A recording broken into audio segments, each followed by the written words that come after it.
All right, everyone, welcome back to another episode of The Sportsman. This week it is me and Joey D. We have no Mikey V. We have no Jet.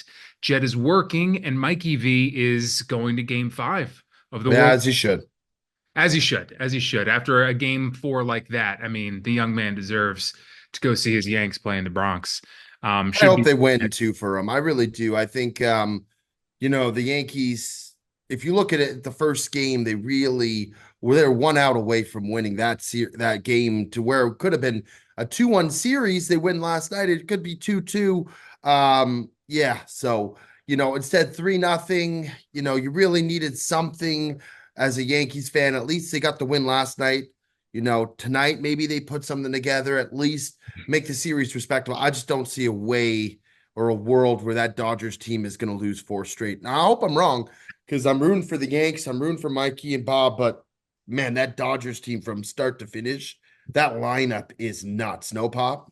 Well, once I got through the intro, I was going to bring in the World Series, but we can just dive right into it. Yeah, man. I mean, last night's game must have been promising for the Yankees. I mean, obviously, it's no one's ever come back from 0-3 in the World Series, but that has to be a bit of a momentum switch, especially tonight. Now you got Garrett Cole going. If you can win convincingly there, then you really take over the momentum. The difficult fourth thing for them is then they got to go back and win two straight in LA. That's the real uphill battle. If they can get by tonight, they've done the easiest part of the job, and then the difficult part really comes into play. Especially you're going to have to face Yamamoto again, and that lineup is just crazy every single night. So it's an uphill battle for sure. But for Mikey and Bob's sake, I as well, I'm rooting for the Yankees, which I never thought I'd say in my life. But Joseph, I'm a rider. That's what I You am. are. I'm a You really friend. are. I'm a friend more than a Yankee hater, is what I am. I would like to think that Bob and Bear Down would be rooting for you too if the Phillies were in that position,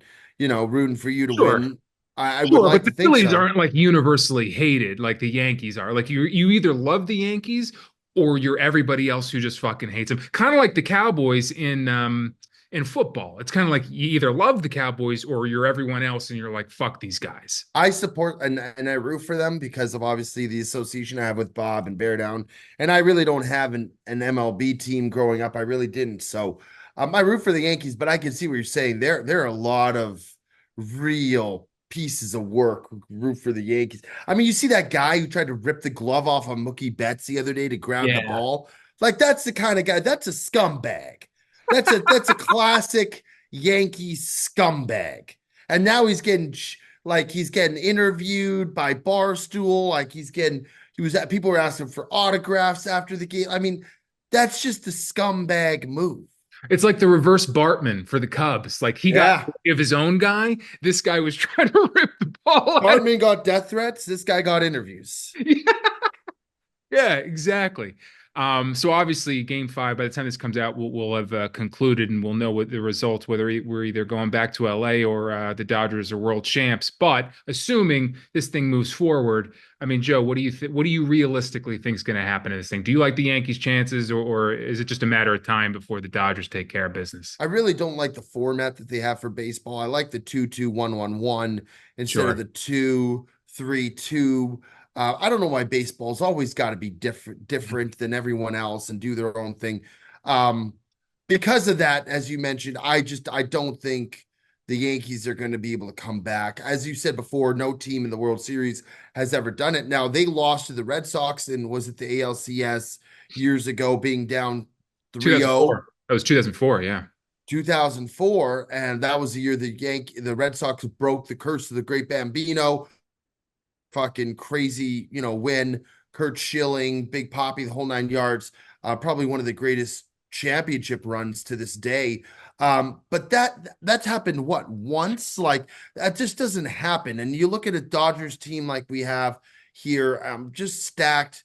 Freeman and Shohei and Mookie Betts and I mean, they just got bats. Even like as you go down the lineup, Teoscar and Max Muncy, and like they have guys who can make plays. And Freddie Freeman has been on an absolute tear, a home run in every game. He's looked tremendous. So I think the Yankees could win tonight. Obviously, this will come out. They might have lost when this pod comes out, but I do think that they can win this game five. especially with Cole playing. I just don't know after that. I mean, I will say this, the Dodgers have had a tendency in past years to kind of choke in the playoffs. So I will say that with every game the Yankees can win to make it closer, all the pressure is then on the Dodgers because no one expects the Yankees to come. So you know what? The Yankees are going to be playing with a chip on their shoulder. They got to take it one game at a time. I really like what Garrett Cole said in an interview. He said, "Yeah, listen, coming into the series, we had to win 4 games. And if you look at where we're at now, we still have to win 4 games. We won one last night, so focus on the game in hand." And that's kind of what they're going to have to do. I just don't think back to back in LA, if they can win tonight, is feasible. I tend to agree with you. I mean, I do think they're going to win tonight. I mean, we'll find out when this episode comes out tomorrow whether they do or not. But this is the game that I think they will steal. I think they'll make it 3-2. But then, man, going back to LA, I think they're going to lose in game 6, maybe game 7, but they'll lose one of them. It would be my guess. But we'll find out by the next time we do Sportsman next week. But also, really quickly, going back to the when the Red Sox famously came back against the Yankees in '04, they just like literally, I think like last week, maybe 2 weeks ago, I don't know when it came out, but it was recent, came out with a documentary called The Comeback. And it documents and chronicles that whole experience. And it's incredible. I recommend Is it anyone good? watch.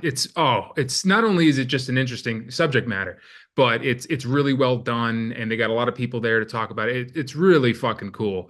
I think it's 3 parts. Is But that on Netflix or where is that at? Netflix. Yeah, yeah, yeah. It's really, really good. I recommend it. Joe, you would love it too, I think. I mean, it's just really well done. I just like have like a fucking thing for sports documentaries. Dude, it could be about cricket. It could be about something I don't even know. I just love sports documentary. You It got can into the Formula One for a while there. That sure. documentary, you were all about that. Drive to Survive, baby. Yeah, man. Of course. Of course. Have you watched the Vince McMahon one? Oh, have I ever? That's one of the what you want to talk about I'm amazing. only 3 episodes in. I got to keep going. Bro, I mean, this guy became the biggest prick in the world, all in the name. I mean, he built that empire. What he wanted to do, he did, but the things he needed to do in order to achieve that goal, just piss everyone off and be a total dick to everyone along the way. I mean, this guy is something else, man. And I'm glad he's getting exposed. But I mean, he did build an empire. You can't take that away from him. He built No. something magnificent. All right. Well, I think that's so. Do you want to give a final prediction? Do you think it's going to go to game 6, game 7, or do you think they lose tonight? I think it goes to game 6, and I think that's where it ends. And that's where it ends it back in LA. And then they win tonight, so LA can go back and win at home in front of their own fans. Yeah, it's almost bittersweet because if you're an LA fan, you want to watch it there. That stadium's unreal too. But fun fact, Ticket and I went to a game years ago in Yeah. August nights. They did on the Hot Friday, August nights. hot August nights on the Yeah. Fridays. They would do fanfare firework Friday nights. So Pop and I went to a game, watched the game, and the theme for the fireworks that night. Do you remember who it was? Oh, yeah. Well, all of Hot August nights was Neil Diamond. Was it all of August or I thought it was just that one week maybe that we First Hot got August Neil nights, I think, Diamond. is like a big song of his. So like it would It be was unreal. fireworks. They'd let you out and Forever in blue jeans. Yeah. yeah, it We was were on the field. They had fireworks going off. I mean, that was one of the cooler, yeah. sports experiences of my life in the sense that like normally the game ends, you're trying to get the fuck out of there. Oh But yeah. like to get on the pitch and that stadium is so cool. And they had the Really. lights up and the fireworks. That was a great moment. It really was. I think about that very fondly. It was a lot of fun, and I'd never been on a field. Like I'd never felt what the grass, like the turf, actually feels like out there. They just let us tear it up. I couldn't believe that they just let the fans on there and just all over the fucking thing. We got to get you on an NFL field. That's really cool. I've been only once. What you've been on? Which one have you been on? I went years ago to the Dallas Cowboys Green Bay Packers. Packers divisional playoff game at AT&T Stadium, and my buddy got us tickets, and we were in a section with such good seats. We had field access after the game where I was running on the field. Like it was How did you get that unbelievable. though? Like how did you? Did you I just mean, pay? my buddy bought tickets that were like 2 grand a pop. His mom bought them. Shit. It Okay. was it was, but I will say that it was sensational. It was an unbelievable like feeling to be on the NFL field. People are trying to kick field goals. Might maybe something we could do with you, Pop. Try that 40-yarder. Sure. Hey, if we can do it on an NFL Could field, you imagine? yeah. I mean, in my head, we're doing it at some local high school. If Saquon wants to let us into Lincoln Financial Field, and we fucking kick it in Philadelphia, I'm all about it. Because I That'd don't be really know sick. who else is going to let. I do not only because I'm from there, I would love that experience, but I also don't know another guy who would more likely get us access to do that as well. Oh, him and Kenny, Yeah, or between maybe Josh. but like there's true, maybe Josh in Buffalo. Yeah, that's true. That would be another option. But you know what they say about kicking in the cold, Joseph. You know what they say about that. I'll be at a disadvantage. It's like kicking a fucking, I don't even know, like a Rock. boulder at that point. Oh yeah, oh yeah. All right, I'll just say I agree with Joe. I think it's going to go to game 6. I think they win tonight. I don't think I would love to sit here and say it goes to game 7, and I'd even love more so to say that they win the whole thing, but I think realistically they take it back to LA, and LA takes care of business in front of their own crowd in game 6. All right, no, Mikey. He's usually our college football expert. We're also running a little short on time, so we're just going to move right on into NFL. And when Mikey comes back next week, which he will, we'll all be together. I'm gonna make sure that that happens. I know we've said that before. We will make sure that that happens next week. But in the meantime, let's head on over to NFL. Let's start with the Thursday night game. It was the Vikings. They went to LA.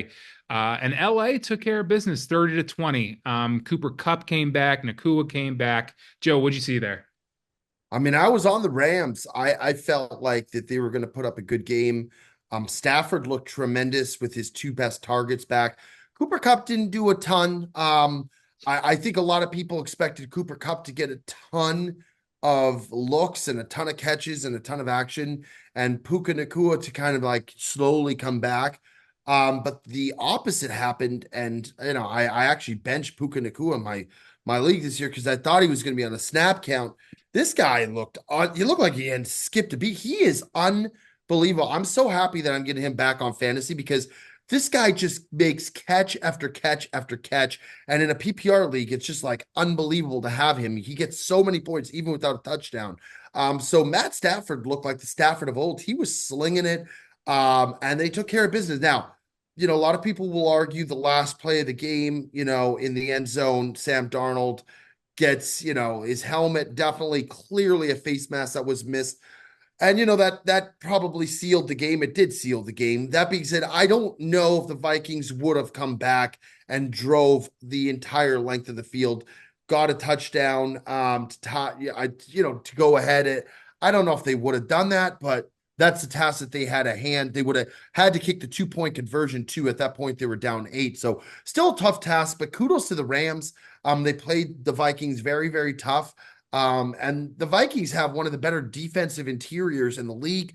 And somehow Stafford, he was able to look, I don't know if you watched the game, he looked pretty nimble. He got away from some plays, extended some plays. He looked pretty agile.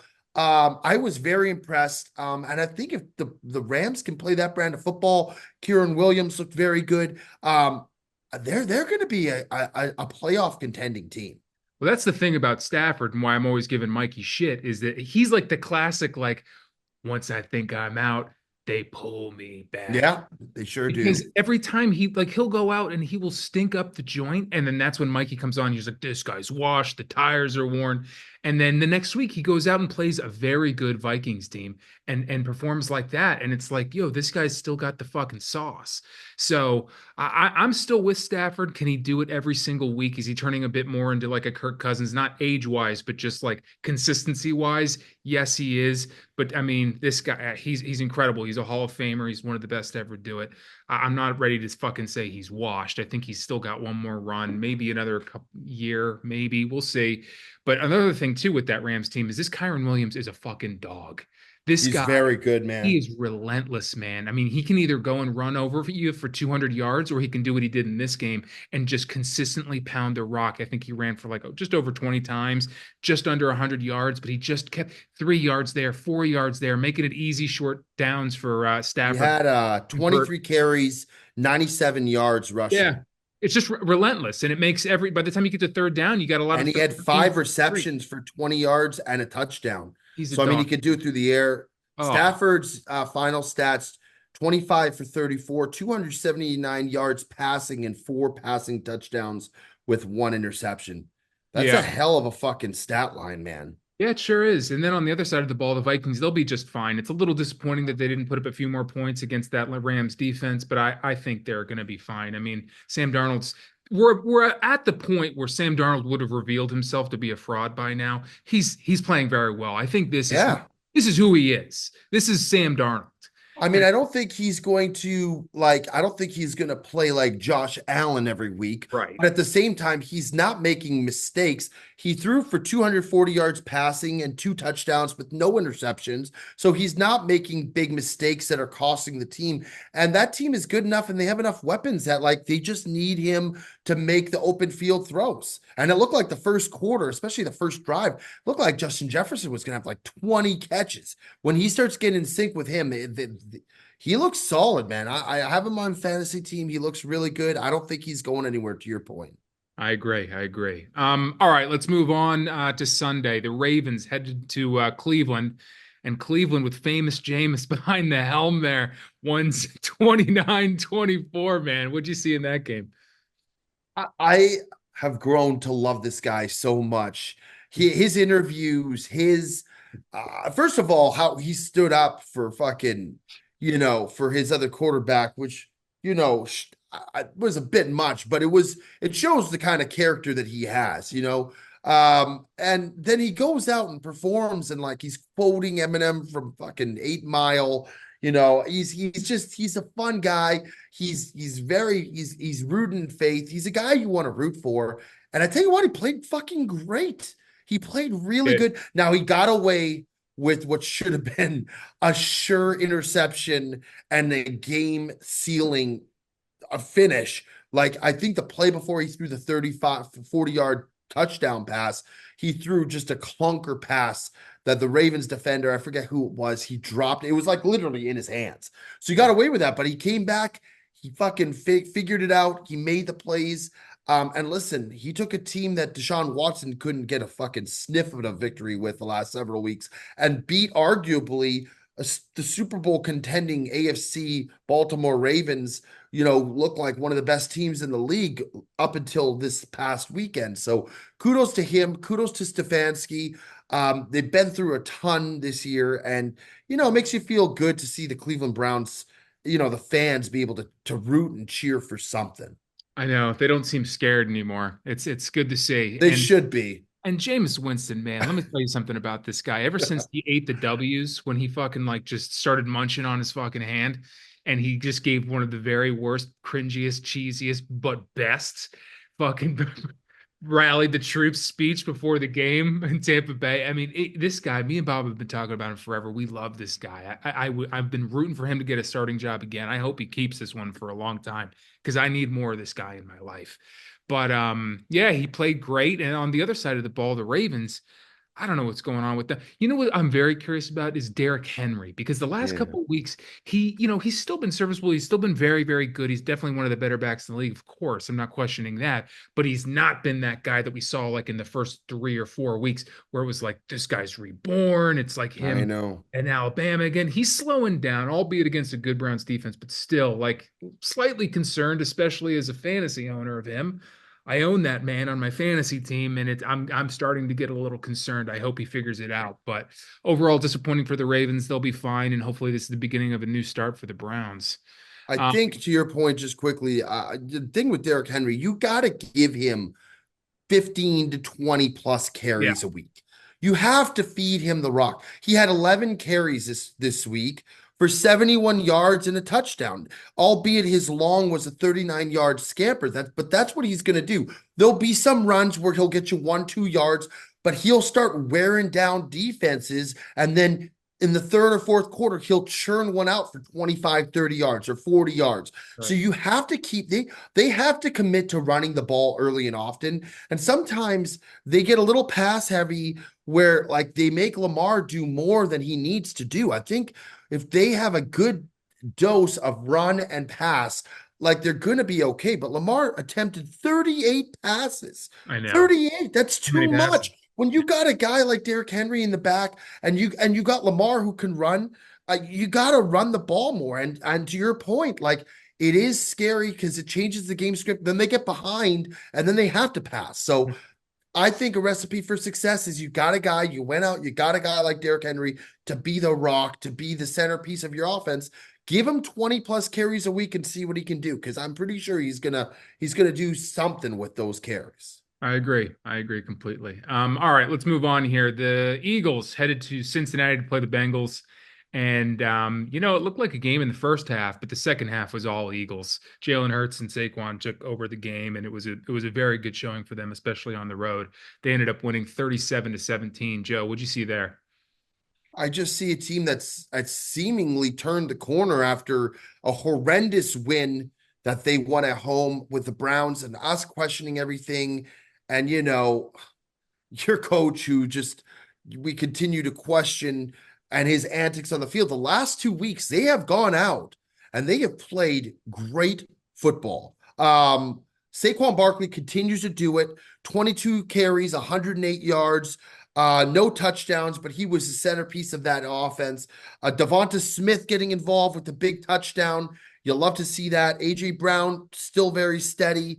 They look good right now, Tick, and I don't want to like jump the gun here. And I feel like it's a bit of a seesaw with this team because, as we've said before, when they play good football, when they play the way they can, they're one of the better teams in the NFL. But then they have mishaps or they have weeks where they just so clearly don't look engaged from the start of the game through the end. And it's like, oh, here's the other Eagles team we have. It's kind of like a Dr. Jekyll, Mr. Hyde thing. But the last 2 weeks, we've seen a very, very good Eagles team. They've won convincingly. They smashed the Giants, and then they went up against a Bengals team that seemed to be on the up and coming, and they really just put their foot down and they just owned that game.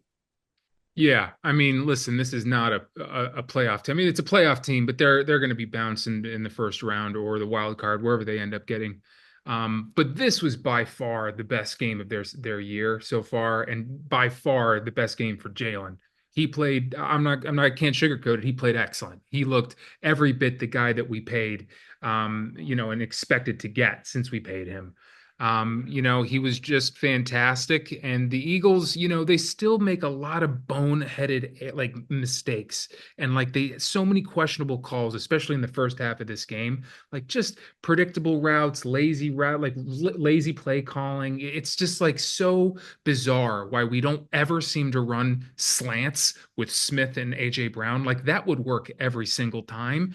You don't run it every time, but how about once a game? How about once a quarter? Like we never run that play. And AJ Brown would catch that every single fucking time, but we never do it. There's so many go routes. I have no idea why we've fallen in love with the go routes, especially when Jalen Hurts has proven himself to be pretty streaky as as a Passer. good passer of the football. So, I mean, a lot of issues, but I really have no complaints in that game. We played that quite perfectly, especially in the second half, just flawless. Jalen made maybe the best throw of the weekend, that long bomb to Devonta Smith. That was just an absolute dot. So if we can keep this up, they're a good team. It's just I think we found out exactly who Nick Sirianni is, and he will find a way to fuck this up. And I think you yeah, guys are going to be okay right now, Pop. I mean, you got the Jaguars this week, at home.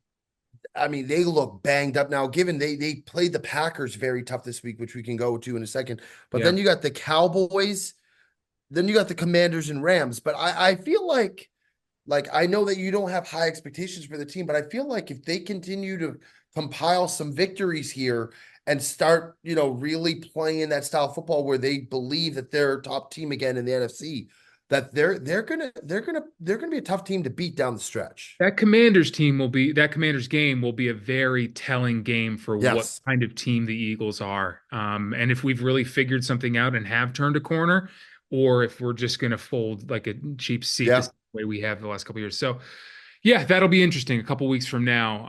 And it'll be really concerning if we struggle with the Jaguars. And I know you just mentioned that the Packers struggled with them a little bit. So let's move on to that game. The Packers headed to Jacksonville and barely squeaked out. That your new kicker of yours saved your ass again, man. Thank God you guys went out and got a new kicker. You guys ended up winning 30-27. Joe, what'd you say?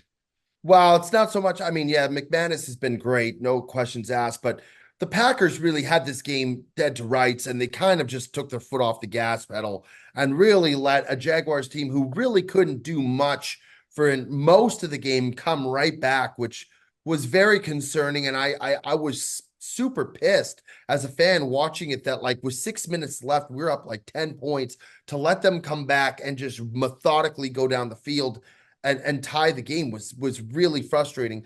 I don't know what's going on with Jordan Love. He's hurt again. I don't know if he's going to be able to play. We got a really tough game coming up this week against the Lions, which is going to be a massive game for the division, for the NFC, for a lot of things. And I will give kudos. Malik Willis, when he's come in, he's been very steady. Very And good. they haven't asked a lot from him. They ran the ball a lot, and they did that the same thing when they played the Colts and when they played the Titans. They were very run heavy, and they put him in positions where he didn't have to do too much. But he did make a great pass downfield, to get us set up, at the end of the game, where we kicked a 25-yard field goal. So he's stepping up and he's making plays and he looks confident.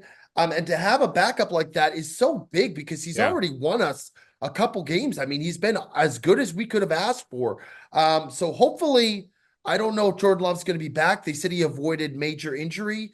But again, it's a groin, it looks like. I don't know if it's going to be hindering. If you're the Packers right now, you got to preserve his health. And so for me, as big as a game as this week is against the Lions, and as much as I want to win it, I want to make sure that I have Jordan Love when it comes to the end of the season. So they did the same thing last time when they played the Vikings. They rushed him back a little bit early. He didn't look himself 100%, got hit, could have gotten hurt worse. I really think if he's not ready to go, they got to keep him on the bench and bring in Malik Willis. And if we lose, we lose. But, like, you got to make sure he's our star player. We're paying him more. He's one of the highest contracts in the league. We got to keep him healthy. But I will say the Packers defense for most of the game looked pretty solid, looked pretty good. Xavier McKinney, man, this guy, we brought him in from the Giants. He has more takeaways this year than anyone else defensively. He has been unbelievable. And we have not seen a safety like that since Charles Woodson was on our team. So it has been so nice to have another playmaker back there. And he's been tremendous. Jair Alexander, still playing solid. He has moments he looks really good, and then moments where he looks like he's in another planet. I don't really know. He's very, very inconsistent, but he is a good player. So the defense looks solid. I just don't know this, as you said, for the Eagles playing the Commanders is going to be a big test. Playing the Lions this week for the Packers is really going to show us a lot about this Packers team, especially if we don't have Jordan Love. We might get routed. The Lions are playing some of the best football in the league right now. They look unbelievable on both sides of the football. So it is going to be a huge test for us this week. Hopefully we have Jordan Love for it, but I just don't know. You know who deserves a lot of credit is LaFleur. Yeah, he does. He took a lot of heat for a couple years there, and in a lot of ways, rightfully so. But the last couple years, what he's been doing with this Packers team, he just finds ways to win football games. He's very creative. Like they run very creative offensive plays. He gets everyone involved because you have a lot of weapons, and that's not always Yeah. easy to feed all those mouths. I mean, albeit you don't have any number one overall who's like Stephon Diggs begging for the ball. So it's probably easier to do that. But, like, he's really gotten creative, and he Yeah. kind of like nixed the dumb shit, like going for it on fourth downs and stuff. He's like gotten rid of a lot of that. So he's creative where he should. He's conservative where he should. I've really been impressed with the way LaFleur's kind of found ways to win football games when a lot of people thought your team would just kind of be middle of the road this year, rebuilding, figuring it out. Obviously, Jordan Love gets a lot of that credit, but like you said, Malik Willis won a couple of these games for you. And I think LaFleur is kind of the through line there. So I've been very impressed with him. I think you got a great coach on your hands, and I don't think he gets nearly enough credit. Take On some slack, and I've given him some slack in the past too. And to your point, Pop, even in the playoffs last year, he had our team very ready. We destroyed Dallas in that playoff game. And then we went into the NFC championship game, or sorry, NFC divisional game. It would have been, we should have been in the NFC championship. Had our kicker been able to make a couple kicks, I mean, we would have won that game. We were poised to win that game, and he had the team in a position where we were set to win. So I agree with you. I think he's been really good. I think some of the game playing and the game calling he's done for the offensive side of the ball, especially in games when we don't have Jordan Love, has been awesome. Because you Yeah. think these teams are going to be like, okay, this team's going to run a lot, but we still run a lot and we run it down their throats, and we've been able to be successful. So he's been very good. Now I got to give kudos where kudos are deserved. He's had a great year so far. Yeah, and you've got wide receivers running too. You've got Jaden Reed making runs. You've Yeah. got Flicks making a couple. It's been impressive. And then on the other side of the ball, the friend of the program, Christian Kirk, unfortunately, is he out for the season? Yeah, collarbone, broke his collarbone out for the season. It's a We'll be shame. rooting for him to heal up, but that's just tough, man. You know, No. NFL is so tough. You know, the entire offseason you're training, you're prepping, and then like just one injury like that, and then you're right back to the drawing board, surgery, and it's just like, yeah, it's a tough scene. Yeah, absolutely. All right, moving on here. The Jets headed to New England to play the Patriots in what should have Oh, been a game to get them back on track. No offense to the Patriots, but they're not very good. And it seems as if the Jets aren't either because they ended up losing in New England 22-25. I mean, Joe, what's going on there, man? the Aaron Rodgers experiment has failed miserably, man. I hate to say it. Yeah. You and I, we're the first week of the season, you know, we're rooting. It's so good to watch him playing football. We want to see him play well. You know, he has moments where he has glimpses of like, it's like that's the Aaron Rodgers that we remember. He makes a great throw or, you know, threads a needle. But then I really think this last injury has just been so detrimental to him. He can't move around the pocket like he used to. He was so good for so long at eluding tackles and avoiding sacks and extending plays with his feet and making throws on the run, and he just that whole side of his game is non-existent anymore. Like it's taken, you know, that versatility that he has as a passer, running out of the pocket and making plays and extending and throwing on the run, and like it's taken that whole side out of the game. And then the Jets offensive line just continues to get buried, and he's just getting smoked. So on the other side of the ball, the Jets defense is supposed to be one of the best defensive teams, and they continue to let teams just put up points Game on plan. them every week. They can't No. stop the run. They can't stop teams. And you know, it's just been an awful combination of just I just don't know, man. It's saddens me because I want Aaron to play well, but it looks like, you know, after this year, is he gonna even come back or is he just gonna like call it? It's just a sad state of affairs over there. What do you think a guy like Aaron Rodgers is going to do when he retires? You think he's going to get in the booth? You think he's going to fade away into the sunset? You think he's going to be a coach? What do you think he's a guy like I him? think he'd be great in the booth if I'm being I really think he'd be awesome in the booth, but he might get into some spiritual stuff and go on like, you know, a year-long Yeah. retreat where he's up in the mountains hiking or doing, I don't know. He's a little out there when it comes to his personal beliefs and what he likes to do, but I would love to see him in the booth to answer your question, Pop. I think he'd be really good. He's got a great knowledge. He's very well spoken. And he's very personable when he's talking on camera. So I would love it. I don't know. I really don't I, know. I think I I think he likes being mysterious too much. Like I think he likes that no one really knows what he's about, who his personality really is. I think he likes that, and I think he, for those reasons and those reasons only, I think he wouldn't end up doing the booth unless they Well, put him he an makes a unbiased. regular appearance on the Pat McAfee show all the That's time. that's He true. seems to like it and he seems True. to enjoy Good being on the point. camera and like having fun like that. I think he loves football so much that for him just to walk away from it altogether would be really tough. Not to say that he wouldn't do it, but I do think that he may again seeing him on the McAfee show and stuff like that makes me feel like he wouldn't be shying away from going on camera and being involved on like a broadcast or going on the panel to start off with and then maybe doing color commentary later. I don't know. Well, the way this guy loves to play GM, getting coaches fired and making moves and making sure he gets his own wide receiver, maybe he becomes a coach or a GM or something. Maybe he'd be good on that side of the ball. The But yeah, Devontae Adams thing hasn't worked out the way they saw, no, man. no, it has not. And you know what? Maybe Devontae's getting old too. I don't want to say it. I mean, I think he's still a talented guy, but obviously, and still has a couple of years. Hey, if DeAndre Hopkins still has years in him, then certainly, Could you Adams does. But imagine if Devontae Adams had stayed with the Packers right now and they had Jordan Love, Devontae, Jaden Reed, Christian Watson. I mean, like, I mean, geez, man, you'd like to think that they'd be pretty unstoppable. Yeah, just goes to show you don't chase those dreams like that just look good on paper. The narrative, oh, he's going to reunite with his Fresno quarterback, Derek Carr. And I know. that's the missing piece for Derek Carr and the Raiders, and they're going to fucking dominate. And it's like, no, that was fucking miserable. Even when Derek Carr was out, nothing was Well, comfortable. didn't Carr get traded before they even No, no, before they no. even They did? played a couple seasons Did together. they play a season? Yeah. Yeah, yeah, yeah. And but yeah, anyway, I mean, on the other side there, the Patriots, Drake May looked while he was in, I thought he looked pretty good. He had that great Yeah. scramble for a touchdown. Uh, Ramondre Stevenson's a already. really good running back, man. And they have some pieces there, and I actually like their coach. I like the mentality that Gerard Mayo's brought to that team.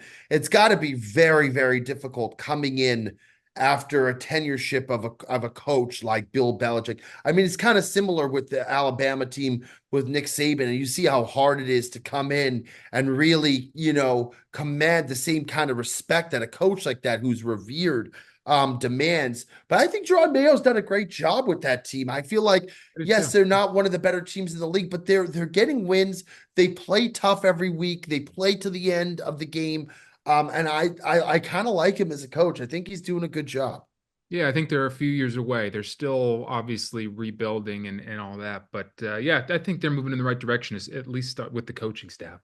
Um, all right, let's move on here. Let's talk about the Chargers because we almost never talk about the Chargers, and they're kind of cobbling together a decent season for themselves. They're 4-3 now, but they took on the Saints. They went to San Diego or LA now. I'll never Yeah. get that right. LA Chargers. And the Chargers took care of business. It was simple. I mean, the Saints team's absolutely beaten and battered, but I mainly wanted to talk about the Chargers. They won 26-8. What do you think of that team, Joe? I think the Chargers are a team that, again, I just don't know. I don't know to what extent they're going to play the kind of football they did this last week. But when they play football like that, they have players and pieces. This lad McConkey from Georgia, Yeah. man, I mean, he showed just glimpses of being awesome. Herbert looks like he's finally kind of like healthy now. And he's kind of looks comfortable in the pocket again, which, was kind of hit or miss there for a bit. Don't forget the Chiefs game. They should have won that game, I feel. Like they were winning that entire game that they played them and just kind of let that game slip out of their That's hands. the story of the Chargers, though. Every time I the know, Chiefs, but I'm saying they should have won, and they I finally. understand that, but I'm saying imagine if they win that game against Chiefs, like they're gonna be looked at a little bit differently, right? So I feel like Dobbins is a great running back. He's been really good all year. They got some pieces. I think they're a solid team. I don't know. The problem with them is the inconsistency, and you'd like to think that Jim Harbaugh is gonna bring that element back to them. Oh, John. Oh, Jim, you were No, right. it's Jim. Fuck, It's yeah, it's Jim. Jim. Yeah. So John is in with Baltimore. But yeah, I think he's a good coach. I think he'll get them there. I just think that they're not quite there yet as a team. I think, like you said, before, with the Patriots, I think that they're closer to being ready to make a splash than the Patriots are. But I still think they need a year, maybe a year and a half, 2 years with Jim to really kind of settle in and have him kind of take that team over and really put a stamp on it. Yeah, I would agree with you. You know what? With the Harbaughs too, why name your kid Jim and John? Why would you do that? Why don't we go straight? I mean, it's impossible I always mix that up. But yeah, I mean, there's something untrustworthy about the Chargers team, no matter who the coach is. I mean, I know everyone was getting on Staley for a long time, but there's just something that seems to be perpetually untrustworthy with that team, no matter who's coaching it. That being said, yeah, this McConkey kid from Georgia is fucking unbelievable. I mean, just keep trying to get that guy the fucking football. He makes Yeah. magic happen. And then J.K. Dobbins, he's a nice piece for them. He makes Herbert not have to throw 50 times every single fucking game because when they had fucking Eckler that last year, I mean, he did nothing for him, and it put a lot of pressure on the quarterback there. So, they're definitely moving in the right direction. I think they're creating a culture there and hopefully trying to end that narrative being so untrustworthy.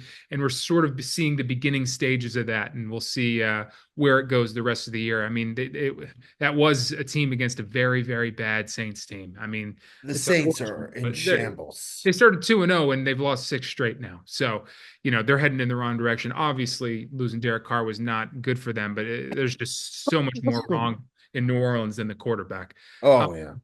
all right, let's move on. I wish for this game and this game alone, Mikey was here because the Bears I know. they traveled to Washington D.C. And played one of the craziest game, well, at least the ending of the game that I've seen in a long time, maybe ever. The Commanders on a Hail Mary ended up winning 18-15. Joe, what'd you make of the game? I mean, on one hand, if you're a Bears fan, you got to be really happy to see the fight that the team had. I mean, listen, for the entire first half, Caleb Williams looked real. That offense looked bad. The defense kept that team in it the entire game because Jaden Daniels would move the ball down the field and then they'd get near the red zone and they just could not score a touchdown. They couldn't move the chains. So the Bears defense kept them alive the entirety of the game. They didn't allow a touchdown the whole game. They held them to field goals. And then all of a sudden, it's like the offense woke up in the second half. Caleb Williams started making plays. And all of a sudden, it's like the Bears score a touchdown. And then all of a sudden, they're right back in that game. They come down and they go ahead, get the 2-point conversion. There's like 30 seconds left in the game. And you're thinking, holy shit, man, this Bears team went into Washington. I understand Jaden Daniels is banged up, but this is one of the better teams in the NFC right now. The Bears, they're going to win the game. And sure enough, man, in just epic Chicago Bears fashion, just I mean, Ticket, you messaged me and you're like, there's no way now that this team, you literally, I can't even make it up. Ticket messaged me, we were watching the game and literally was like, surely there's no way now that they can mess this up. Like it'd have to be magnitude proportions. And I mean, I still can't believe. By the way, if you watch the play from a different couple of angles, one of the Bears defenders is like taunting Yeah, that's what I was going to the, bring up. Yep. the fan. I mean, this is what their problem is. This is the intrinsic problem with the Chicago Bears is that like they are not they're not in a position where winning is normal for The them. standard, yeah. It's not the standard culture for them where they're used to be winning games and coming back in games that they should be losing and winning them. And so I think because of that, you have players like that, they start feeling themselves a little bit too much. And then all of a sudden, this guy who's taunting the fucking fans should be in the middle of the scrum, ends up tipping the ball to Noah Brown, who ends up getting a miraculous Hail Mary. It's no time, like with no time left for them to lose the game. I mean, it's just a cataclysmic just collapse. But that being said, I will say this Bears team is a solid team. They are definitely moving in the right direction. Their defense is still very good. Caleb Williams is a good quarterback. I just think he needs to work on playing a full 4-quarter game because if he can do that, they can start winning these games, and they wouldn't have been in a position where they had to come from behind like that because they would have been in the game more. So I think the Bears are a good team. I think they're going to be okay. As I said to Mikey at the beginning of the year, I think they're like a 7-10, 8-9 team, on the cusp of being 500. And I think they're going to be fine. But this is really, as a Bears fan, that what had to be just heartbreaking to watch. Oh yeah, even the announcers too were like at the end of the game once the Bears went down there and they got the 2-point conversion and everything and they were starting to sing the praises of Caleb Mm. Williams. What could be a better homecoming because he's from DC? Like this is a great moment for him and to come home and he wanted this one. And then Jaden Daniels fucking first of all that Hail Mary, the way he scrambled around and it looked like he was maybe going to get sacked, and then he created all that time and found a way to really pump the ball down the field was amazing in and of itself. Like he did his job there, and then just when you're in a scrum like that, if you're a Bear, you've got to bat that thing down instead of up. But I mean, overall, and then Jaden Daniels in general, man, like he didn't, if you look at the stat line, it's not super impressive. The only touchdown he had was that Hail Mary. But listen, they controlled that game for 3 quarters until Yeah. the fourth quarter. He did what he needed to do. They were ahead. It looked like they were in full control. And again, like you said, he was hurt. The ribs were Yeah. fully still hurting him. He was throwing some balls in the dirt that he wouldn't normally He throw in was the a game dirt. time decision. He This wasn't is, even a yeah. lock to play. Yeah, so I mean I'm still continue to be impressed by this guy, and Caleb Williams too. He's coming along. The Bears are a good team. They might not be all the way there yet, but I mean watch out for them next year and the years to follow. But they're still finding their way this year, and I still am convinced that Matt Eberflus is a problem. And if they got rid of him and got a real coach, that team could really maybe go somewhere. And maybe if they got like a lineman too, like maybe got like a tackle or something, maybe that would help. So Caleb doesn't have to be running for his life all the fucking time. Hmm. And my last point is, what's up with Zach Ertz? Is this guy went away for 5 years and now he comes back on this team and he's making 7 grabs. He's getting targeted 10 times a game. What's happening? I thought this guy was dead. Sometimes it's just like the right player in the right position. I mean, we were jokingly talking about like, a guy like Darnell Mooney. I mean, who looked Yeah. like he was, for True. all intents and purposes, like non-existent, didn't have it, goes to Atlanta, and he's like the top receiver there. I mean, I almost make the claim he's been better this year than Drake London. I think he has. So sometimes it's the right fit, the right time. Because Zach Ertz, when he was with Arizona, was just not it. Nowhere. Yeah, I know. It was Yeah. like, okay, it's time for him to Yeah. hang up the fucking cleats. And now all of a sudden he's back. So, when you do play with a guy like Jaden Daniels, I will say, like, when you play with a quarterback like that, or a Lamar, or like a Mahomes, who It can can be inspiring. scramble and can continue to continue plays, it allows the defense to focus and zone in on them. That it allows, especially like a tight end, you're running like not a deep route, to get open and find some space and be able to like make a play or two. So, Yeah. I think he's got to enjoy playing. And your point with Jaden Daniels is right on the money. I mean, this guy has come in as a rookie and has turned this franchise around.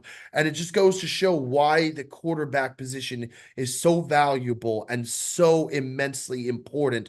Because if you have a good one, if you have a guy who's playing with confidence, it can literally take your team from a zero, as the Commanders were one of the worst teams in the league last year, to now they're leading the NFC East. And it's unbelievable to watch. Yeah, and Bobby Wagner's changing the culture of that fucking defense, and there's just so much going on there. There's a lot of things that people still thought the Commanders were going to be a bottom of the NFC East team, or maybe Yeah. dueling with the Giants to be at the bottom, like see who would just squeak out, probably with 6 wins to not come in last. And for just, yeah, a guy like just two guys, Wagner on defense and fucking Jaden Daniels on offense has completely changed the culture of that entire fucking team, and they look playoff ready at this point. I mean, I'm not willing to say that they're going to make too much noise. I mean, I think there's something to be said for experience, but it's totally changed the chemistry and the biology of this team. It's impressive. And to your point, yeah, that's just goes to show how important that QB position is, and a leader of a defense too. And they did all that too on offense against the Bears defense, who is very good. The Bears defense has a legit Yeah.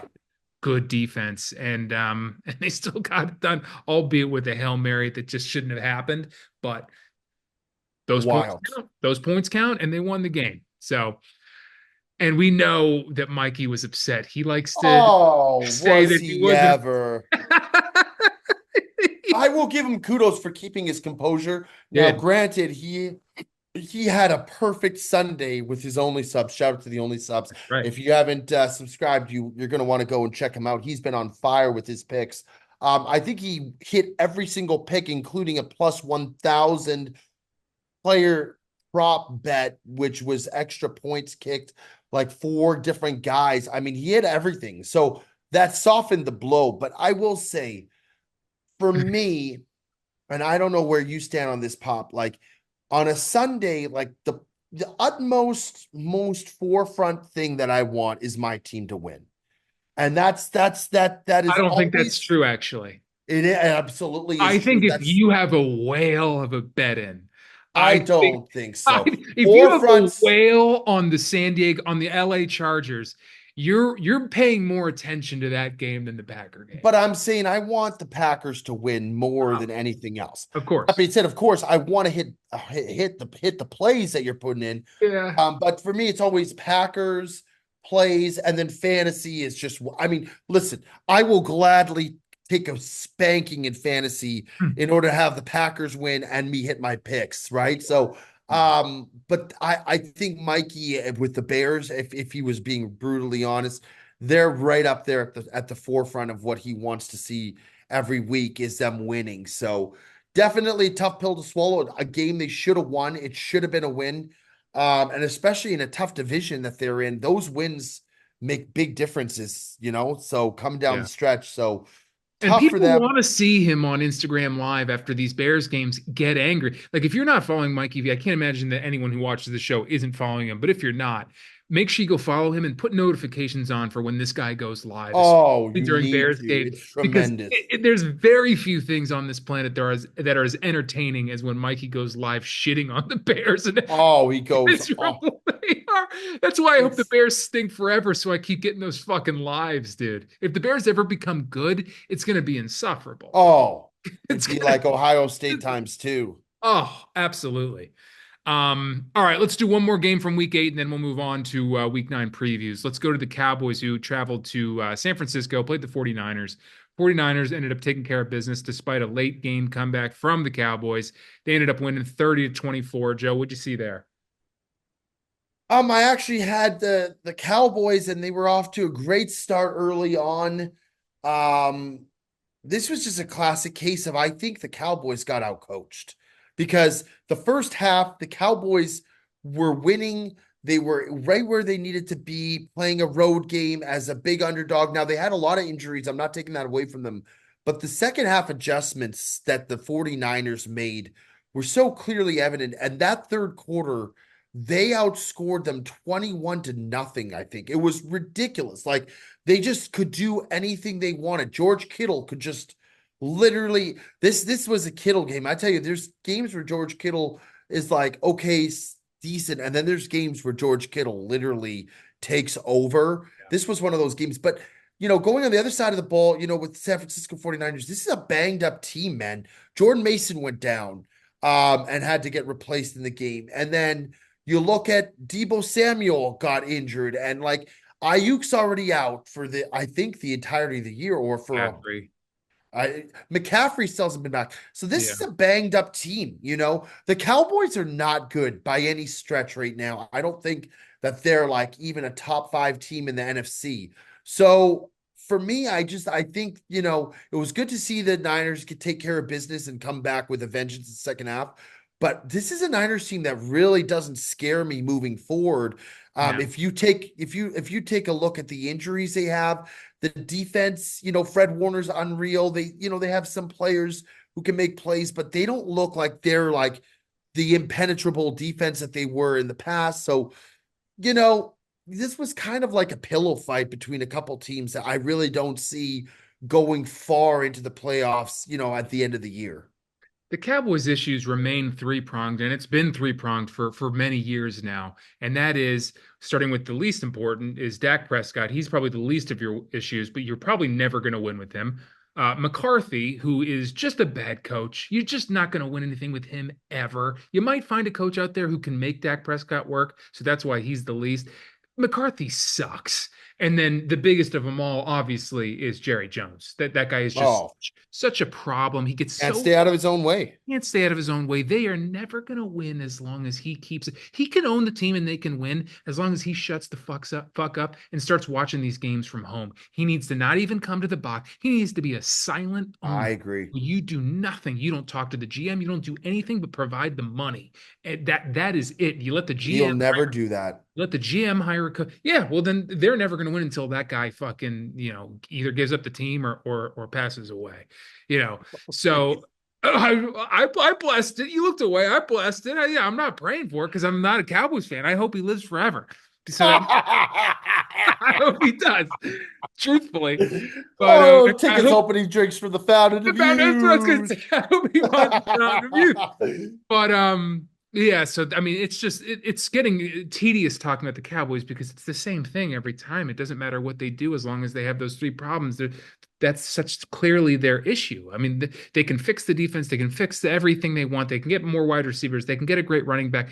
They're not going to win with those three problems. They're just not. Their If you running game is also in shambles. They're one of the worst running. I think they're the worst running team in the Well, they league. brought in two geriatrics. They got Dalvin Cook and Ezekiel Elliott back there. What are those guys that combined 90 years old? Well, they just brought in Dalvin Cook this week. Yeah, They have that Rico Dowdle who's okay, but bringing he's back got one. Zeke, bringing back Zeke to be like a secondary runner would be one thing, but to bring him to be your main back is just asinine. I mean, like you can't tell me they had Tony Pollard a couple years ago. You can't tell me like with him back there that they wouldn't be. Well, they had him Um, last year, didn't they? Didn't they just trade him this past off was there? it this like They was traded him, but he left for isn't this? I think this is his first year with Tennessee. yeah? I mean, it's fucking terrible, man.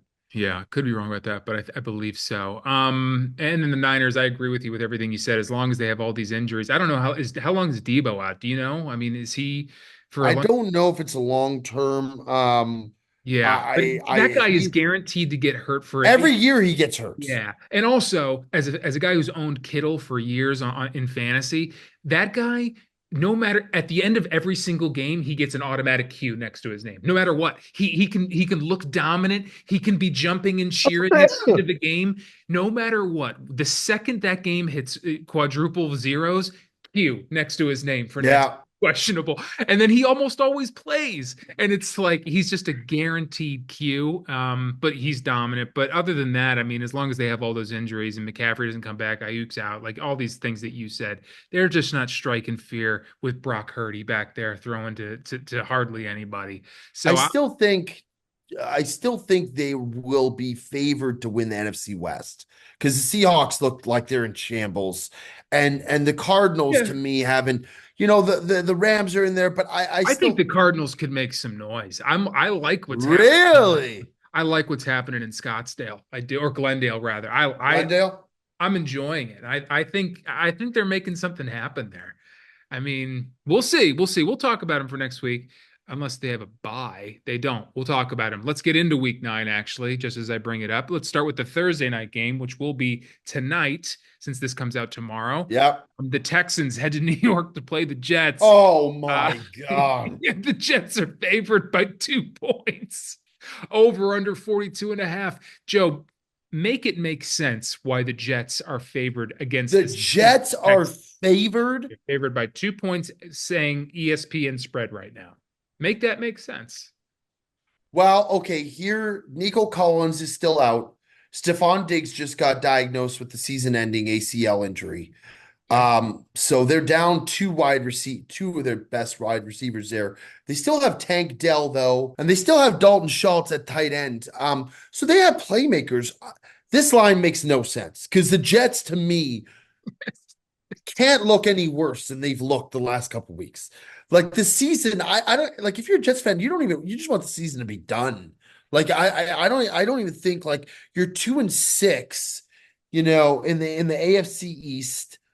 You're clearly not going to win your division. Now I do wonder, let me take a look here at the wild card just to have an idea, like in the AFC, the wild card teams. Okay, so here we are. The wild card teams right now, you have the three top teams, the Broncos, the Ravens, and the Chargers. Chargers are the last position. They're 4-3. Ravens and Broncos are 5-3. The Jets are 2-6. They're the second last place team in the AFC. They're tied with the Patriots and Jaguars and just only one game above the Titans. So, like, I can't imagine them going on a run to make a wild card. Like, Neither can it's I. bleak in Newark, man. I think the Jets are toast. I can't imagine taking them in this game. I would advise no one to take them in this game. And even if all of Vegas, is on the Jets and everyone else is on the Texans, I'd still tell you to take the Texans. Money line. Everyone's going to take the Texans +2. Everybody and their mothers. Everyone. Everybody. And for those reasons and those reasons only, I'm going to take the Jets. I'm going to roll with my guy, Aaron Rodgers. It's gonna be a tough watch. Yeah, it sure will. That's going to be a be terrible. Watch it be the best game of the year. Watch it just be a shootout. A Uh, barn burner. yeah.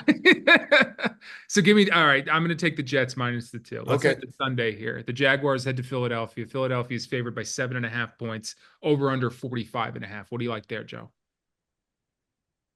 7.5. It's a lot. That hook is so brutal, man. Um, I would advise you to buy the hook and take the Eagles at 7. But I can't do that obviously on the show. Give me the Eagles. The Jaguars are another team that just in disarray. They played very well at home. Did. Is this game in Philadelphia? Sure is, yeah.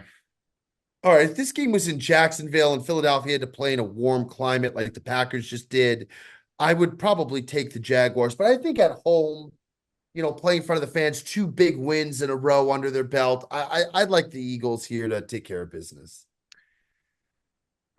This was very close to being my game of the week. Extremely close. But Wow. I'm just going to make a pick here. It's not my game of the week. I'm going to take the Eagles minus 7.5. I believe Yeah. in my guys. I believe in them at the link. I believe in Jalen Hurts coming off of that game, that he's just going to continue to build on that. I believe in Nick Sirianni to end up being the coach of the year. I believe in the defense to be revamped. And this is that last week was just the beginning of a beautiful, beautiful season. No, I don't believe a lot of those things, but I do think the Jaguars stink. I think they're starting to get beaten up, and I think the Eagles are good enough to win by. I would agree with Joe. I would buy that hook to 7. I really would, but I will still take the Eagles minus the 7.5. All right, let's move on to the Rams heading to Seattle. They're taking on the Seahawks. Rams are favored by 1.5 points, over under 48.5. What do you like? I like the Rams here. I really don't believe in the Seahawks at all, man. I had the Bills last week as my game of the week. I thought that the line was way too low, for a good Buffalo team. Obviously, travel has to account for some of the spread being lower, but I think the Seahawks team is just very mediocre. Now, I don't know if Metcalf is playing. He was out last week. I think he's questionable to play. If Metcalf plays, it changes the dynamic of the offense because Geno Smith can just chuck the ball downfield to him and he'll make plays. But you take him out of this game, and we were talking about this last week. Like, I need to see more out of Jackson Smith and Jigba. This guy's supposed to have a breakout year this year. It's That's supposed what to I be his said last year. week. I know, and we didn't see it at all. And Yes. Tyler Lockett is like, it's like the ghost of Tyler Lockett out there. It's like this guy went from being one of the best receivers in the league to like you don't even know if he's out there. Like in the formation half the time, he's nowhere to be seen. So like, aside from Noah Fant and Kenneth Walker the third, like I really don't think that if you take Metcalf out of this offense, I don't think they're scary at all. And Geno Smith just makes bad decisions and makes bad mistakes. You see that fourth down play where they were going Yeah. for it, Oh, yeah. and the Yeah. guy trips over his own fucking feet, Mhm. falls down, and the play is just dead. Like, you want to talk about one of the worst fourth down plays I've ever seen in my life? That was embarrassing. I don't think the Seahawks. I just don't think they're it. So give me the Rams minus 1.5. Yeah, I think coming off last, I think the Rams are going to be a very popular pick as well. The Rams are 0-3 away. They only seem to win at home. Um, but let's see. This is a tough game, man, because both teams can show signs of being fucking awesome one week and then absolutely crumbling. Did you see Geno Smith coming to Oh, tears?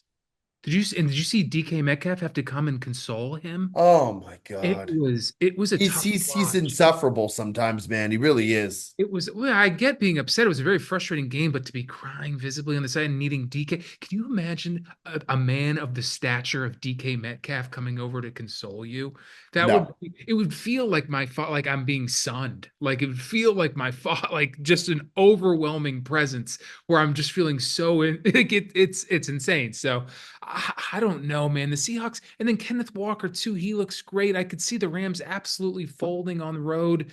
I Fuck it. I'm going to take the Rams. I'm going to believe in Stafford. I'm going to believe in all the things I said earlier. I'm going to take the Rams, laying the 1.5 there.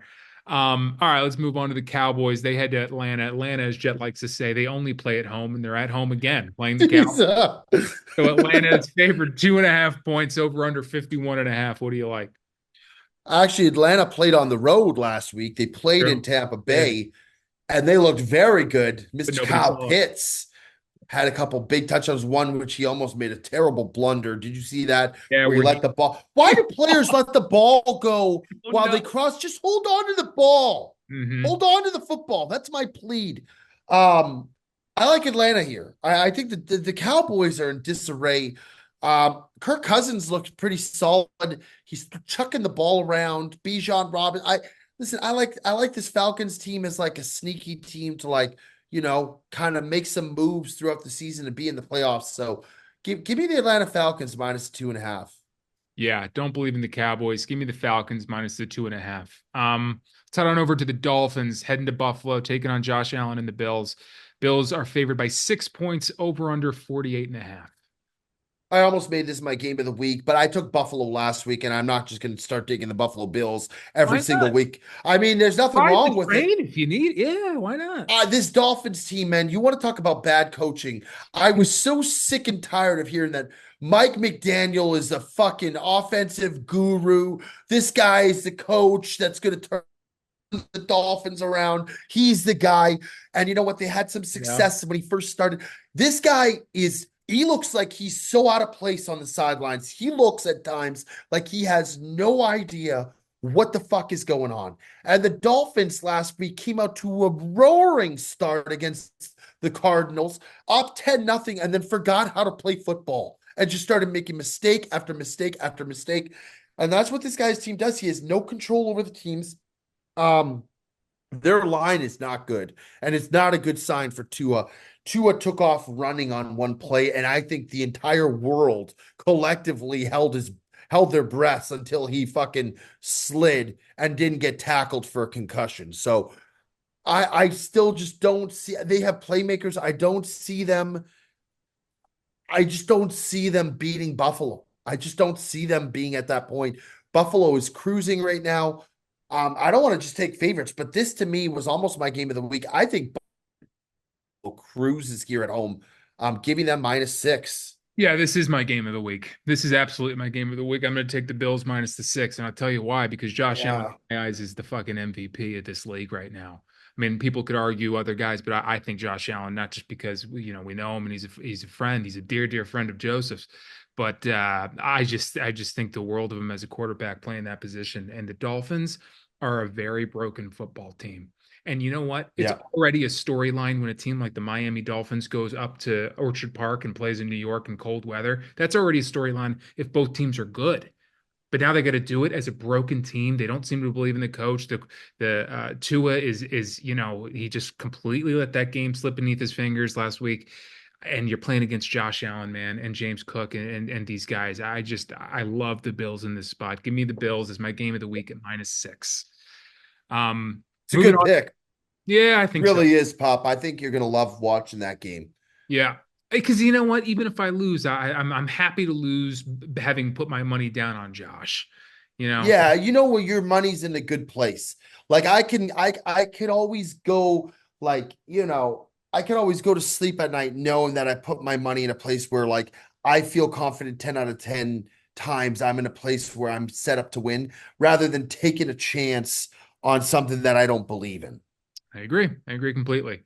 That leads us to the Raiders heading to Cincinnati playing the Bengals. The Bengals are favored by 7 points over under 46.5. Who do you like there? I kind of like the Raiders here to be scrappy and seven, it's 7.5 or 7. 7. It's still a lot of points. And Cincinnati is good, but the Raiders come up in spots like this and play spoilers or play like, that team that keeps it close. They tried They to last played week against the they Chiefs. played the Yeah. Chiefs very hard. They played them well. And I think that they're a scrappy, hard fighting team. The Bengals haven't shown me yet that they're really a team to be, you know, concerned with. They look like they were on the up and coming, and then your Eagles just kind of curb stomped them this last week. So I'll take the Raiders with the 7 points. I do believe Cincinnati wins this game, but I think that the Raiders are scrappy and chippy enough, to keep it close enough that they cover the spread. At some point we're gonna have to make a decision on whether the Bengals are a good team or they're not, because currently they're 3-5. We're eight Yeah. games into this fucking season, and we're still saying, yeah, the Bengals are good.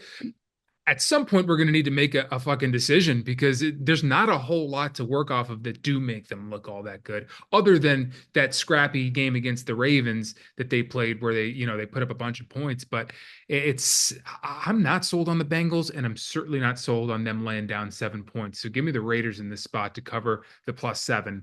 Love um, it. all right, let's skip around here. Let's move on to let's go to the Broncos are heading to Baltimore to play the Ravens. Baltimore is favored, both teams 5-3, but Baltimore is favored by 9.5 points, over under 46.5. What do you like there, Joe? I think the Ravens are gonna stomp the shit out of the Broncos this week. Okay. I listen, Bo Nix is my guy. I've been rooting for the Broncos to be good this year. They've, compiled some victories. I just don't think Carolina at home is close to the equivalent of playing Baltimore in Baltimore. Um, I think that Baltimore just suffered a horrible loss in a game that they probably thought they were going to win. I would be shocked if these guys aren't fucking firing out of the gates. Um, I will take the Ravens minus the 9.5. I know it's a ton of points. I think they're going to run the fucking shit out of the ball. And I think they're going to I really believe in this Ravens team. I know they had a terrible loss last Thought week. you believed in Bo Nix. I thought you I believed in do Guy believe in Buck. Bo Nix, but not to beat a team that I think can potentially, and I think will win the AFC this year. I'm really still high on the Ravens. Give me the Ravens minus 9.5 at home. I think they dominate this game. I love the Ravens in this spot as far as winning the game. Obviously, I think the Broncos 5-3 record is slightly fraudulent. I don't believe in them to be a team that should have that record, but I also don't think they're 9.5 is so many points. So for A those lot reasons, of points. yeah, give me the Broncos to cover 9.5. I can't imagine that they get, even if the Ravens do run the ball down their throats. I mean, that's just killing clock. Like, can they really, is there going to be enough clock to win by more than to win Yeah. by 10? I mean, and maybe there is, we'll see. But I just for me, that's too many points against two teams that are 5-3. Let's move on here to one of the better games of the week, in my opinion. I have a soft spot for the Cardinals. I don't know why. I love watching them play football. And this week they're playing the Bears at home. The Cardinals are favored by 1.5 points, over under 44.5. Joe, who do you like there? I actually like the Chicago Bears. I think the Bears are a solid team, as I said before, and I think sometimes people think I trash them because I don't like them, and I really don't have anything against them. I just they find ways to lose games that are shocking, but I actually think that they can win this game. I think that they're a good team, and I think that the Cardinals, they're just very inconsistent. I don't know what I'm going to get out of them. So for that reason, if you're giving me the Bears with the points, I would actually probably dabble with the money line here, take Bears money line. But I'll take the plus 1.5. I'll go with the Chicago Bears here. I'm a believer in the Cardinals. I am. I like that team. I think when Kyler Murray's playing well, he's the most exciting player in football. He's the most exciting quarterback to watch when he's Yeah. playing well and he's running around like a little cheat code. He is so electrifying to me. I love him. And I think they're coming off a nice big win. And I think the Bears are a little demoralized. And I think that's going to continue into this week. And I think at home in Glendale, only needing to lay down 1.5. I think they're going to obviously win the game, and I think they're going to cover that 1.5. So give me the Cardinals. Moving on here to Joe's game, probably the game of the week, the best game of the week on the board. Lions heading to Lambeau, playing the Oh. Packers. Lions are favored by 3.5 points, over under 48.5. I'm surprised that that's 3.5 and not a little bit higher with Malik Willis playing. But Well, it's not, but Jordan Love has not been ruled out of this game. He's oh, he's not. question I thought he was. he's questionable to play, Okay. Okay. which is probably why the line is there. Hmm. And I think it's going to come down to a game day decision. So really, it's tough to make a pick right now because I don't really even know what quarterback we're going to have under center. Josh Jacobs is also questionable, by the way. But I think he came out and said that he will play this week. He has an bunged up ankle. Um, Here's the thing. I almost think we're better off playing Malik Willis at 100% health than trying to fire Jordan Love out there if he's not 100%. This Lions defense can cause a lot of problems. Now, they don't have Aiden Hutchinson. I get that, but they're still a solid defense. Um, I really hope the Packers don't try to rush like Jordan Love to play. If he's not ready, I hope they play Willis because I think they'll change the game script to fit Willis better than if they Jordan Love in there not being able to make the plays that they're counting on him to do. I just don't like the Packers in this position, regardless if Love plays or not. I hope I'm wrong, but I think we're going to lose this game, and I actually would take the Lions to cover. I understand that we're playing at Lambeau. It's not an easy place to play, but the Lions have done quite well in Lambeau in recent years. And they have come in and they have beaten us. So I think we lose this game, and I actually think the Lions cover. And I really hope I'm wrong. And I don't like to say that, but I would take the Lions in this spot, regardless if Jordan Love plays or not. I like the Lions too. I like the Lions a lot. I would buy the hook though. I would bring it to 3. I know I said the line seems a little crazy, but I still would. They're still in Lambeau to me, and maybe that is why partly why that spread is where it is. But I would buy the hook to 3 and take the Lions. But I guess if we're just doing it based on Hmm. what it is here, I'll just take the Lions -3.5. I think the Lions are just on a fucking tear. They're having They fun are. football. They believe in Dan Campbell. They're a good football team, man. They are really one of probably the favorite to come out of the NFC right now. I mean, they are They look really good. they look really They're having fun too. I mean, who yeah. had on their bingo card fucking Montgomery throwing a touchdown pass? Like they just whip out Yeah. crazy shit when they get into the end zone, the red zone, and they're able to execute these plays like crazy. Where you know, you look over and Jared Goff's catching a touchdown pass, or Montgomery's throwing one, or they're doing in and arounds, and like Well, it's a team they're now two that's backs. They're two backs. yeah, Montgomery Gibbs. and Gibbs. Gibbs might be the most electrifying running back in the league in terms of his big playmaking ability and his speed. And then Montgomery is just a bruising back. When you put him in the red zone, close to the end zone, I mean, he's a hard guy to bring down. So I think with those two things, given the confidence that Jared Goff is playing with right now, I would agree with you, Pop. I would say that they look to me that they pass the eyeball test as the best team in the NFC right now. This seems to be the product of a team that, for the large amount of the roster, obviously they bring in a few guys, they lose a few guys, but a lot of the key pieces, they've been together for a few years now. The chemistry and the trust is clearly there, and they're all completely bought into the Dan Campbell system. Nothing's new about that anymore. And this is just them really starting to congeal and gel and trust each other and know exactly, like Jared Goff knows what Amon St. Ra is going to do. Like he knows these guys like the back of their hand. It's just all of them, all their hard work the last few years. The talent was there, but the chemistry might not have all been there. And this just seems to be the product of Dan Campbell's hard work after all these years now, really coming together to be a great football team. So this Lions team, to me, I mean, they've got to be the favorite coming out of the NFC to be in the Super Bowl this year, at least as of today. I mean, they're a very impressive football team. And again, I like them to cover against the Packers here this weekend. All right, let's move on to the Sunday night game. The Colts, who we did not talk about last week, Anthony Richardson fucking gave up on that team. I think they're going with Joe Flacco this week. They're heading to Minnesota to play the Vikings. The Vikings are favored by 5, over under 46.5. Joe, who do you like there? It's my game of the week.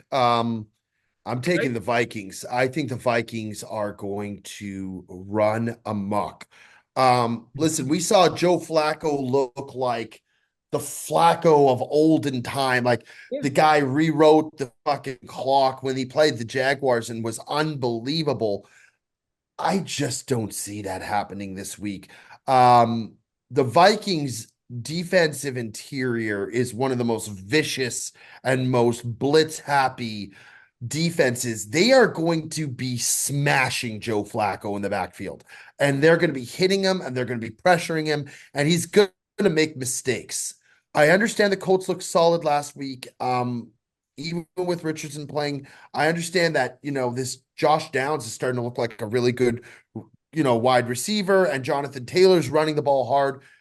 But I just think the Vikings Sunday night prime time in that dome, they're going to have that fucking horn going. The fans are going to be going nuts. Justin Jefferson's going to go off. I think 5 points is just not enough against a Joe Flacco led Colts team that really hasn't been scary at all. So you know what? To me, and again, I'm not a team that likes to root for the Vikings a lot. But I got Sam Darnold. He's our guy. I think he's going to continue to do just enough to get that offense, firing on all cylinders. And I almost think this is more about the defensive side of the ball than the offensive side. I think that they're going to cause turnovers. I think they're going to cause havoc. And I think they're going to get to Flacco early and often. I just think it's going to be really hard for them on a road game at prime time in Minnesota, that stadium just jumping for them to do anything. So give me the Vikings -5 as my game of the week. I agree with you for pretty much all of what you just said. So I'm going to take the Vikings as well, laying the 5. But do you remember a few years ago when I was staying at your place and we had taken a beating all day Sunday and we I called know. Jerry Don for a pick for Sunday Night Football, and it was Vikings Cowboys, and he's like, I love the Cowboys, Joe. I love the Cowboys. And we're like, all right, we're going to follow Jerry Don. And then the game starts, and we realize we're in Minnesota. I think me and you thought we were in Dallas, and we were in And they Minnesota. did have Dak. So it was Cooper Rush. There was no Cooper. Dak Prescott. And this was before he went on a streak of winning, like, I don't know, like a bunch of games. And they were playing in Minnesota. I remember that, Pop. And And but what was so funny was they bring on the broadcast, and the first thing they show inside the stadium is that big ass fucking horn, and they're oh blowing it, and my. me and you just look at each other like we are so fucked. We are I put everything that I had lost on that day on that game, that it was going to bring me back to even, or I was going to be in such a bad hole. And somehow Jerry messages us and he's like, "I'm sorry. It was never the Cowboys." I'm like, "What do you boys. mean? The game just started." He's like, "I thought they were at home." I was like, "Oh my." I had to sweat that fucking game out, but they did win. They But did. that's not happening. Ended up That's winning. not happening. That's not happening this week. That's not No, happening this week, not Pop. happening It this week. ain't. It Vikings ain't happening this week. We're gonna take care of business. That's his game of the week, and we're gonna do one more game, and then we'll go to who's a problem here. Bucs on Monday night are going to Kansas City to play the Chiefs. Chiefs are favored by 9 points, man. Over under 45.5. Who do you like in that one? Jeez, man. The Chiefs are a tough team because every time they have a high spread, you don't think they're going to cover, but they actually starting to cover a couple times here. I'm going to take the Bucs. I'm going to take the Bucs to cover. I think the Chiefs win, but 8.5 is a lot of points. I get it that they're playing at home, but Baker Mayfield's been he's been kind of sporadic. He's been, he's been good enough that, he's getting the team to make plays and do fucking things. So yeah, give me the Bucs. Yeah, the Bucks are a hard team to figure out, man, because the only loss I just sang the praises of the Lions. Their only loss this year comes against the Bucks. And the Bucks also beat the Eagles too, who I have a good know. record as of now, and a lot of people think are very, very good. And but then they'll lose to fucking some I shit know. team. So it's like it's really difficult to figure out. But I refuse to believe that they're going to beat they're going to end the Chiefs' perfect season. But that being said, it's 9 points. That's a ton of points. They can still cover and lose the game. So I'm going to take the Bucks. The Chiefs tend to play down to their opponent. Give me the Bucks. To Yeah, I for the like it. 9 there. We didn't get a pick from Mikey, but hopefully for the graphic that we put out, we'll have a pick by then, and you'll see what Mikey likes this week. But we don't have it as of this broadcast. Joe, let's move on to who's a problem. You got a problem for me this week? I do, and it's Anthony Richardson, and it's just a very disappointing turn of events. Last year, he comes in, rookie season, he's playing great, he looks awesome, has the season-ending injury. Oh, okay, comes back this year, rehabs, gets back, looks to be in good form. First week plays great, plays his heart out. They lose the game, but he played great. You're like, okay, this guy's ready to turn the corner. Um, then gets hurt, back and forth from injury, finally healthy, comes back this last week. I have never seen a player in the NFL, especially a quarterback, at a time where the game is on the line, where the game is basically unfolding and they're able to either win or lose the game for their team. I've never seen a guy like he did this week basically just tap himself out and say after the game, I needed a play off. Yeah. One of the worst things I've ever seen, at least fake an injury or say that you're cramping up or that something's happening. But for a guy to quit on his team like that, and now they're starting Flacco this week. So it's like, as a team, where do you go from there when this Yeah. is supposed to be the guy who's taken over the future of your franchise? Just a tough look. And I mean, this is your job. It'd be like if you're working as a server, you have a busy night, the night's unfolding, you get a table and you go up to your manager and just be, I can't take this one. It's not taking them. Yeah. And the manager goes, well, no, it's in your section. Oh, just can't take him. You're gonna have to give him to someone else. Like, what? I mean, what do you do at that point? It's just like, not even like, oh, I need help. Can someone go and greet the table and I'll come back? Maybe I'll give a hand off this play. It's just like, no, I'm out. I'm going to the sideline. I had him in my fantasy team early on. I got rid of him. I moved on.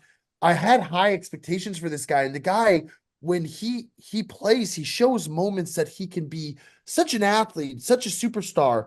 And then it's just like, I don't know if this guy's got the drive or if he's got that it factor or if he's got that dog in him, which he clearly doesn't have, in order to be a starting quarterback in the league. And just so sad, man. This guy's got the world at his fingertips. And it's just like, now he's going to lose his starting position. The team has no faith in him. Like, Yeah. that's a problem, man. That's a real problem.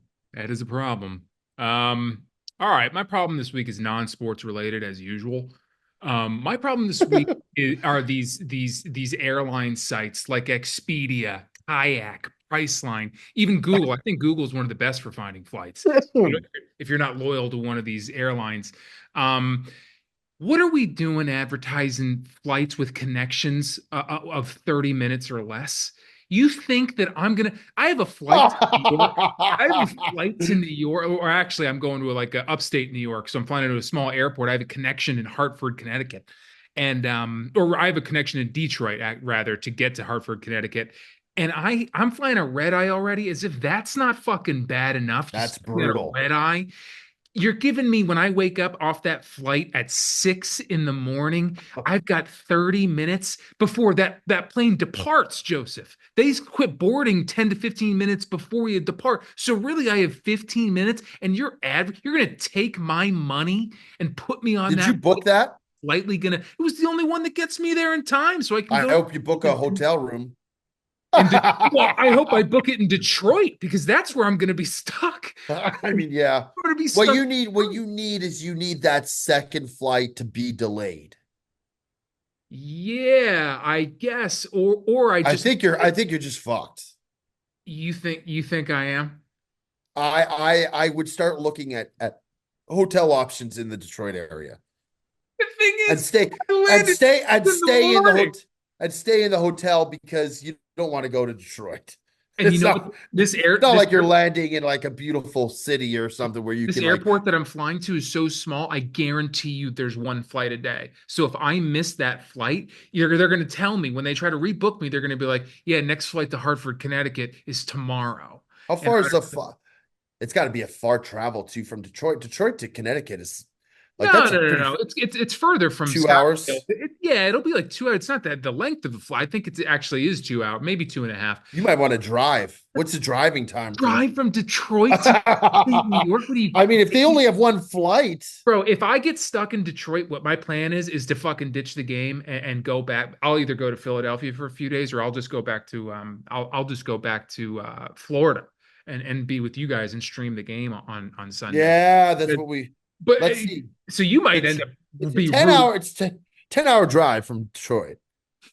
You know what? It's not as bad as I thought. If I had to drive, yeah, I mean, I would still get there with plenty of time. It would just would be, bro, I'm coming off a red eye. I'm gonna get an I accident in a mean, 10-hour drive after a red well, eye. no, what you would do is you got the whole Airbnb here in Scottsdale for one more day till you leave. This fucking fly is driving me nuts. You could sleep starting at like 5 o'clock and just sleep the whole afternoon until you leave for your flight. Then you'll be well rested. And Yeah, then you could just rent a vehicle from the Detroit airport and drive. yeah, McNamara. Yeah, I guess I we'll I see mean, how that's it works. last case. You don't want to miss that game. You don't want to miss that game. I don't want to miss that game, even though Air Force stinks and West Point should fucking kick the shit out of them. But I don't want to miss it because it's like my whole family, all the ones that I give a shit about. That's more of the point. And anyway, the point is, I'm getting off topic here. Don't advertise. It's a problem to advertise any connecting flights with a layover less than 45 minutes because you always got to chop 15 minutes off Yeah. that because that's They when shouldn't they're even they bored. shouldn't even offer the flight to begin with. No, that's the point. That's the problem, Joseph. And that's my problem this week. Kayak, Priceline, Expedia, all these fucking Google, be Ugh. better. Don't offer that if you can't fucking because then what happens is like they offer it and then they push you to the customer service line and then the customer service line's through the fucking roof and they're like, sorry, can't help you. It's tomorrow. And it's like you're the ones who fucked me in the first place and you can't make it better. I could go on forever. Forever. I'm going to stop myself. I'm getting very heated. Let's move on to viewer questions here. Let's do a couple of these. These Yeah. viewer questions, by the way, are turning into it's turning into a fuck Mary kill segment. So we'll do a couple of those, and then we'll do one other one. This first one comes from Benjamin Cummings. It says fuck Mary kill Chili's, Applebee's, and TGI Fridays. Um, Applebee's kind of sucks. I'll kill Applebee's. I went to TGI Fridays the other day. Uh-huh. When I was in Dallas, I was on a connecting flight to go to Vegas. Low key, the food was pretty good, man. I was actually pleasantly surprised. I don't think it was Chili's good. I think Chili's is the best of the bunch there. I will marry Chili's. I'll fuck TGI Fridays on a Friday night, and I will kill Applebee's. We're lockstep there, man. We're absolutely. In high school, we used to go to Fridays every fucking weekend, and I loved it. But I didn't know what Chili's was about. And now that I know what Chili's is about, it is an The chips and salsa alone oh, at Chili's is worth the price of their admission. appetizers. I mean, it's unbelievable. Applebee's, they microwave their food. No two ways about that. They stink. It's awful. Applebee's is being killed. Fridays, Yeah, I'll fuck it. that's an easy one. Yeah, and then Chili's easy Mary. I want that shit for life. We're gonna do this one from Sean. Fuck Mary Kill movie franchises. It's Star Wars, Lord of the Rings, and Rocky. Oh man, that's really tough. It's a good one. You're a big Star Wars guy, so I feel like you're gonna end up marrying Star Wars. But maybe you're a big Rocky guy too. I'm not sure. I am going to shock the world here. I am going to kill the Rocky series. Whoa! Whoa! I didn't know you had it like that with Lord of the Rings. I LOTR. love Rocky, but I am going to kill Rocky series. I am going to marry Lord of the Rings, and I'm going to fuck Star Wars. You love. Lord of the Rings, let me tell you something about Lord of the Rings, okay? When those movies came out, some of the best fucking war action scenes, like Lord of the Rings is low key, like it's tremendous. And Mhm. Star Wars, here's the thing with Star Wars, okay? My take on Star Wars, I love the originals, like the Star Wars, Empire Strikes Back, Return of the Jedi, right? Those originals, if it was just those, I would be marrying those. The Star Wars Empire, though, has become so big now that they got all these new movies and spin-offs and this and that. And I have not, in all honesty, I have not watched all of them. Like Phantom Menace came out, I'm like, I'm watching this. Attack of the Clones came out, I'm like, I'm watching this. Now there's all these new ones, and it's just like, it just doesn't hit the same. So I still enjoy it, but it's like the original the OG Star Wars, the three of them, to me was as good as it gets. But when you factor in all these spin-offs and the Disney's now doing the Boba Fett movie or the series and all this stuff, it's just a lot. And I haven't watched all of it. So for those reasons, I'm gonna go with Lord of the Rings because I've watched all three of those movies and I think they're all tremendous. I'm going to shock the world too here. Lord of the Rings means a lot to me.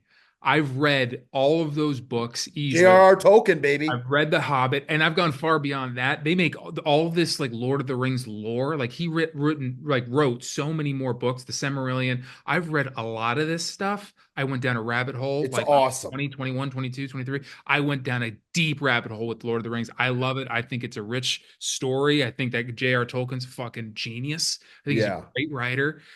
So I'm marrying the shit out of that.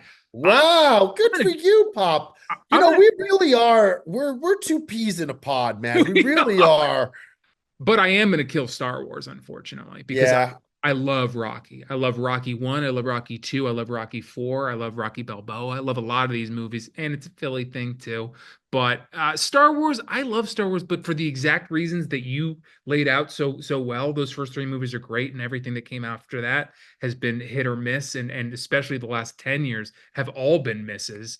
They've really just like diluted. That's the word I'm looking for. They've diluted that entire franchise to the point where I'm not interested and I'm willing to kill it for Rocky and Lord of the Rings. Um, let's do one last one. This is a quick one. This one comes from Jamie Morales. He wants to know, can the Sportsmen take down a mountain lion? I guess that would be me, you, and Mikey faced off against a mountain lion. I'm going to be honest. Yeah. I'm going to say me and you get out of the way and let Mikey square off 1v1 against this fucking mountain lion. I think Mikey might be able to. I He might too. He's huge. bro, I was with him in Vegas and there's times I just look up and he's just a mammoth of a man. He's just a big fucking beast. Um, that being said, I think a mountain lion would fuck us up bad, man. Those things are vicious, bro. The talons on those things and then fucking the fangs that they have, it would not be fun. I think we'd make it out alive, the three of us. I don't think all three. I think there's a real No, possibility that I may one not. person, one person might be dead. But I think we would eventually take the thing down.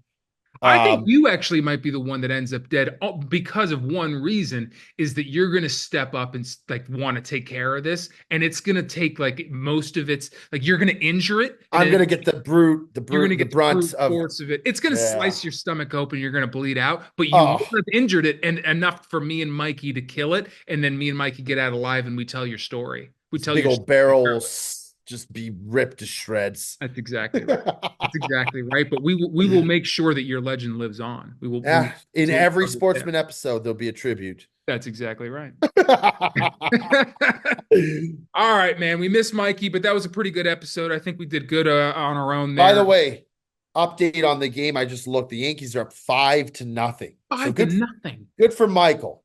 Did Good you for Michael. you happen to know how those runs came about? Do you know? Yes, an Aaron Judge 2-run home run. Very good. It's good to A see you. Chisholm 1-run home run. Okay. There was a RBI driven in by I don't know who, and just Stanton just hit a home run himself. Okay.